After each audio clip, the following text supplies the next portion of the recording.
Now, there's been a lot of metal videos on YouTube, but I bet you've never seen this exact type of video. A look at metal advance tapes from the 80s and 90s, shot in an English country garden. So you're going to see these tapes that I got during my time at Kerrang magazine as a journalist, and at the same time you're going to have a beautiful country garden ambience going on in the background. How metal is that? You can't get more metal than that. Welcome back to Possessed by Metal. I'm Jason Arnott. I worked on Kerrang magazine between 1988 and 2002, and yet I am still alive. Now, we're going to end, by the way, with this rather enticing death tape in a very attractive blue case, but we're going to start with this Fear Factory tape and their debut album, Soul of a New Machine, from 1992. You might think I'm an encyclopedic source of knowledge, but it's written right there on the tape, so that really helps me out. And but those boys were writing a lot of songs back in those days, weren't they? How many tracks on this album? 17. Now, just in case you don't know or can't remember what these advanced tapes are, basically it's just the albums. This is how albums were sent to journalists back in the day. I mean, we got the odd test pressing on vinyl, even in the late 80s I received the odd test pressing, but mainly you got advanced tapes. And this is what they looked like. They had the basic info and the track listing, so we could just listen to the record, because back then journalists were actually trusted to keep an album and not, well, you know, we couldn't really upload it to the internet back then, could we? It wasn't really set up for that yet, the internet. In the early 90s even, I don't think we could have uploaded this stuff to the internet. Yeah, pirating in that way was not a thing. But that's a rather attractive looking tape, isn't it? And these things are quite hard to come by now. Although if you look on eBay and you do see these kind of advanced tapes on eBay, you'll find that they generally aren't that expensive, unless they're a band that are really, I don't know, really loved or really more mainstream perhaps. Even then though, the prices of these tapes surprise me. Now here's an interesting one. Black Sabbath, Dehumanizer. Probably my favourite, I probably shouldn't say this because this is heresy, but probably my favourite Black Sabbath album. As much as I love the Aussie era, this Dio time with the band is just amazing. I love how heavy it is, and I especially love these last two tracks, I and Buried Alive. I have to say the font on this advanced tape really does not convey the power of this album, does it? Look at that font, how ludicrous is that? And yeah, the tape looks quite mild and meek compared to the might within, doesn't it? Yeah. What's your favourite Black Sabbath album? Tell me in comments. Obviously, I'm not expecting many people to agree with me that their favourite Black Sabbath album is Dehumanizer. But, so many great songs on this. After All, Letter from Earth. Yeah, Time Machine is great, isn't it? What's next? We have Paradise Lost on Music for Nations. Oh, the lovely Music for Nations label. Now, one thing you'll notice about this album is that it has cracks in the case. That's a bit of a shame, but never mind. We can cope with that. Very plain as usual on the labels. Have you noticed the missing thing on this? The title of the album is missing, and I'm assuming that the title of the album had not been decided on when this tape was made. And so the title of this album, can you tell just from the song titles? How big a PL fan are you? Yes, it's Shades of God from, again, I think 1992. God, the band's well, this was the band's third album, wasn't it? And their first on Music for Nations, because they'd been on Peacefield Records before then. Yeah, that's rather nice. I always love the Music for Nations just logo, and all the Music for Nations stuff is just so cool. Sticking with Music for Nations, let's have a look at a Nuclear Assault tape. And this is a tape of rough mixes from Out of Order, which is interesting. Sometimes you would get an earlier version of the can you hear those birds squawking away in the background? How do you like those apples? And if you just heard a thump then, that was an apple falling from my mother's apple tree with a whack. So yeah, you get some nice curios in these advanced tapes, because they're not always necessarily the finished versions.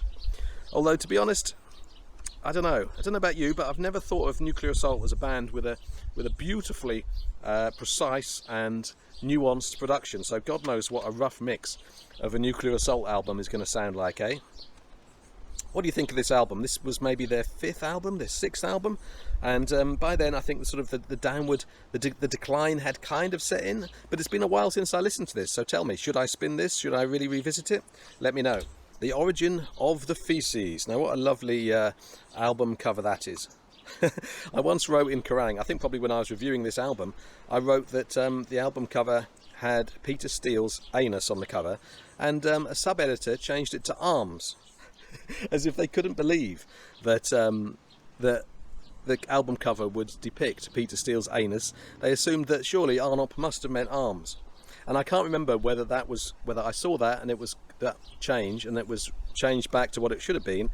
Yeah, I can't remember, but I do remember that we laughed about it quite a lot at Kerrang magazine. Yeah.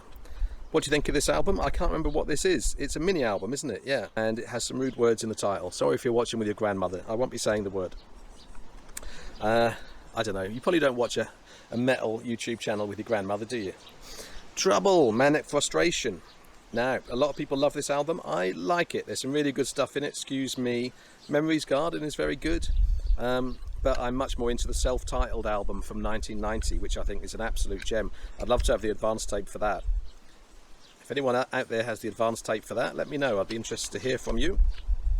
Now this case is broken, as you can see, and this also came out in 1992. But I think this is basically a load of albums from 1992, isn't it?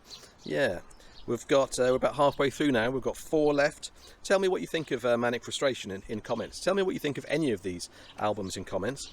Now, back to Roadrunner Records here. Exhorder the Law. What a great album. It's really heavy. It's got a really unique guitar tone, just really kind of distorted, just in absolute maximum overdrive, the guitar sound on this.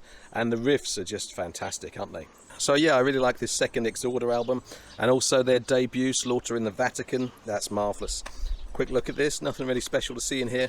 It's a shame there wasn't more information in here, or a picture or something that I could show you, but hopefully it's interesting to look at these advanced tapes. Who knows, it might not be interesting, and this video might get about 50 views. But with YouTube, you never know until you try. Who knows? If you'd like to see more of these advanced tapes, then let me know. This is Noise Records, and here's an interesting thing, because this shows the evolution, the early evolution of Gamma Ray, Kai Hansen's band. Kai Hansen, of course, was in Halloween, and he left Halloween and started Gamma Ray. Or he thought he'd started Gamma Ray at least, and Noise Records had other ideas and wanted to send out this advanced tape with Kai Hansen's name on it so more people would listen to it. You can kind of understand that. And I love Space Eater. This is a great song with a wonderful riff. That's a really nice sample tape, isn't it, with 3 great tracks from the first album, which was, of course, Heading for Tomorrow. Yeah. Do you like Heading for Tomorrow? I actually prefer Sigh No More. I really like Sigh No More. Great song on there called Rich and Famous. Now, here's a little, I think I did this on my metal Instagram, which, by the way, you'll find a link for in the video description below. Have a look at this and see if you can figure out what the album is and what the band is. Can you tell just from these song titles? I bet you can, just by looking at the authors and the song titles. It's Coroner. This is the Mental Vortex album by Coroner on Noise International. And it's been a while since I played this. What do you think of this album? Should I give this a spin? Let me know. I remember Semtex Revolution was good. Now this is interesting because it's kind of just an ordinary cassette tape with a label stuck on either side there, Mental Vortex. And I see you've actually got the original tape sleeve in there. Interesting. Yeah, let me know what you think of this one. And now we come to the piece de resistance, the headlining act, Death-Human. By this point, Death, I mean, I was and still am a Scream Bloody Gore fanatic, and then a Leprosy fanatic. And so by the time the band kind of reached this kind of period, I was kind of gone, really. I wasn't so interested.